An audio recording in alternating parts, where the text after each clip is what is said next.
2020년 9월 11일 금요일 예레미야서 31장 1절로 9절 말씀.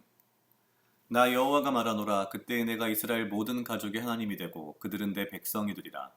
나 여호와가 이같이 말하노라. 칼에서 벗어난 백성이 광야에서 은혜를 입었나니 곧 내가 이스라엘로 안식을 얻게 하러 갈 때에라. 나 여호와가 옛적에 이스라엘에게 나타나 이르기를 내가 무궁한 사랑으로 너를 사랑하는 고로 인자함으로 너를 인도하였다 하였노라.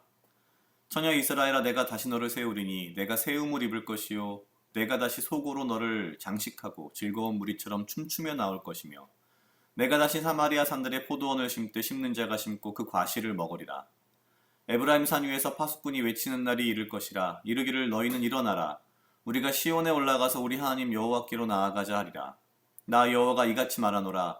너희는 야곱을 위하여 기뻐 노래하며 만국의 머리된 자를 위하여 외쳐 전파하며 찬양하며 이르기를 여호와여, 주의 백성 이스라엘의 남은 자를 구원하소서 하라. 보라, 내가 그들을 북편 땅에서 인도하며 땅끝에서부터 모으리니 그들 중에는 소경과 절뚝발이와 잉태한 여인과 해산하는 여인이 함께하여 큰 무리를 이루어 이곳으로 돌아오되 울며 올 것이며 그들이 나의 인도함을 입고 간구할 때 내가 그들로 넘어지지 아니하고 하숫가의 바른 길로 행하게 하리라. 나는 이스라엘의 아비요 에브라임은 나의 장자니라. 아멘.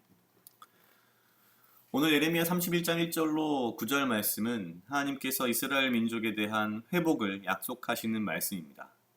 대부분의 선지서가 이스라엘 민족의 타락, 그 이후의 심판, 그리고 회복에 대한 이야기를 순차적으로 계속 반복해서 이야기하고 있다는 점에서 사실은 오늘 본 본문의 말씀 같은 부분들이 우리에겐 굉장히 뭔가 마음에 와닿고 뭔가 굉장히 따뜻하여지고 뭔가 내가 이 이스라엘 민족처럼 구원받은 주인공 같은 그런 느낌을 받을 수 있는 우리들이 나름 좋아하는 그런 말씀들이라고 볼 수 있습니다.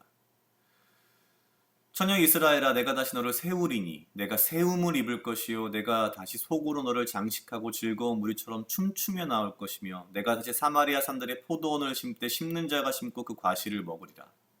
상상만 해도 굉장히 기분이 좋아지고 따뜻하여지고 뭔가 회복이 되는 정말 그런 감정을 느낄 수 있는 그런 말씀입니다. 하지만 오늘 예레미야서를 가만히 들여다보면 이 회복의 말씀 가운데의 주인공은 하나님이시라는 거죠.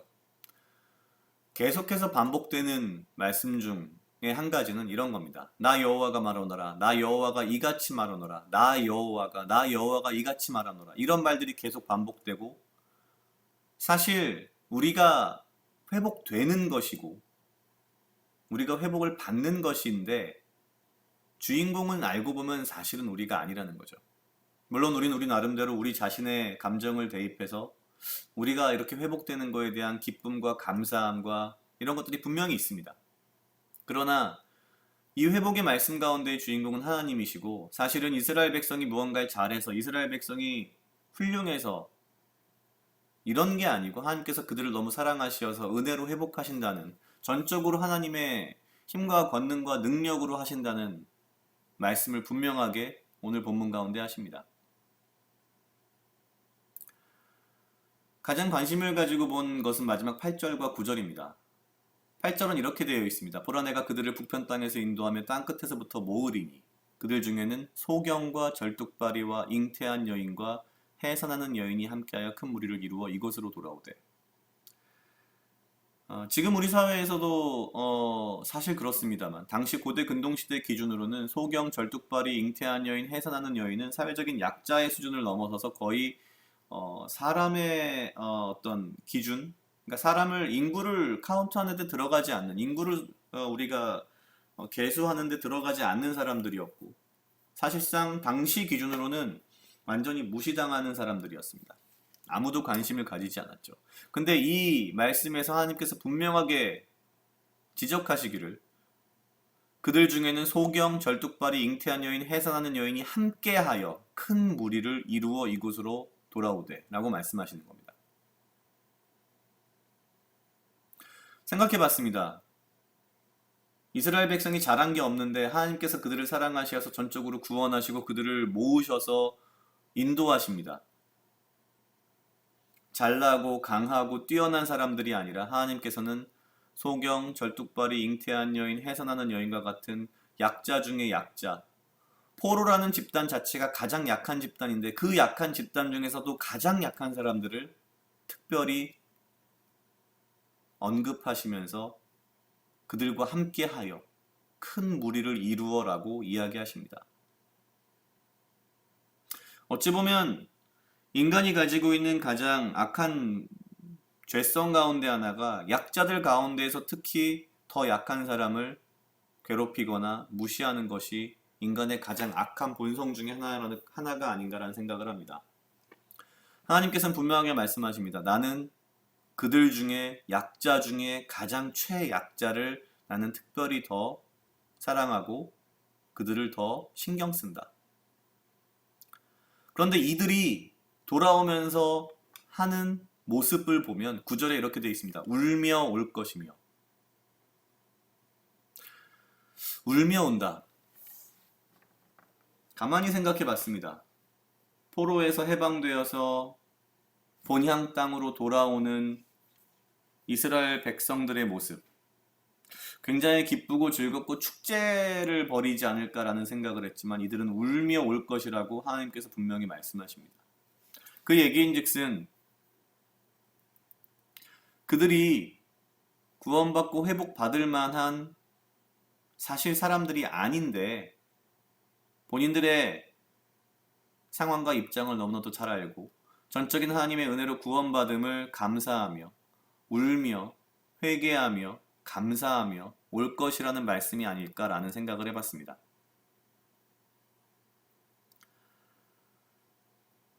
우리는 구원의 기쁨을 많이 이야기는 합니다만 그 기쁨 가운데에 흘려야 할 눈물에 대해서는 나름대로 좀 무관심하지 않나라는 생각을 해봤습니다.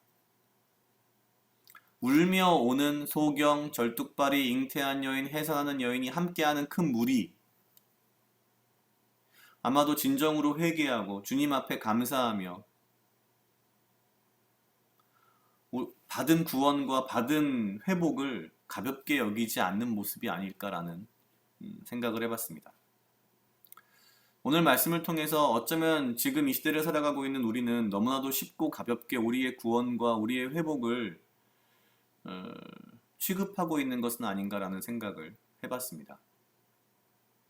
매일매일 울며 매일매일 기도하며 매일매일 울며 하나님 앞에 나아가는 예배의 자리로 나아가는 어쩌면 그것이 진짜 하나님이 원하시는 그리고 어쩌면 진짜 회개하며 말씀대로 살아가는 신앙인의 모습이 아닐까라는 그런 생각을 해봤습니다.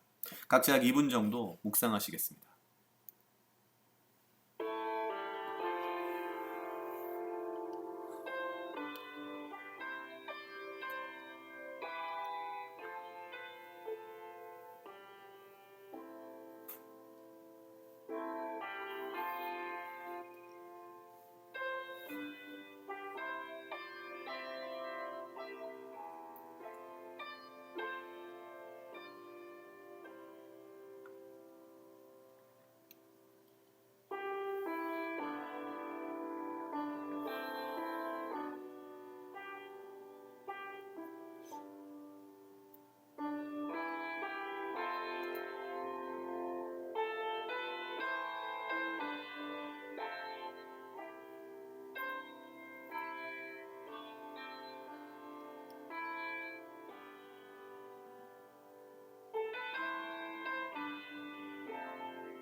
다 같이 기도하시겠습니다. 하나님 아버지 감사합니다. 주여, 이 하루도 나와 동행하여 주시옵소서. 주님, 나로 하여금 사랑하게 하시옵소서.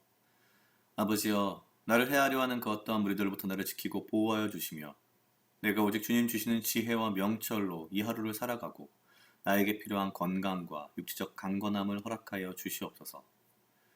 주님, 내가 소경과 절뚝발이와 잉태한 여인과 해산한 여인이 함께 큰 무리를 이루어 주 앞에 울며 나아오며 예배드리는 그러한 자리에 나아가는 그 모습처럼 내가 매일매일의 삶 속에서 주님의 말씀대로 주님과 함께하며 약자 중에 약자들과 함께하고 함께 울며 주 앞에 회개하며 나아가 예배드리는 자가 될 수 있도록 그런 삶을 살 수 있도록 주여 인도하여 주시옵소서. 감사합니다. 이 모든 말씀 예수님 이름으로 기도드렸습니다. 아멘.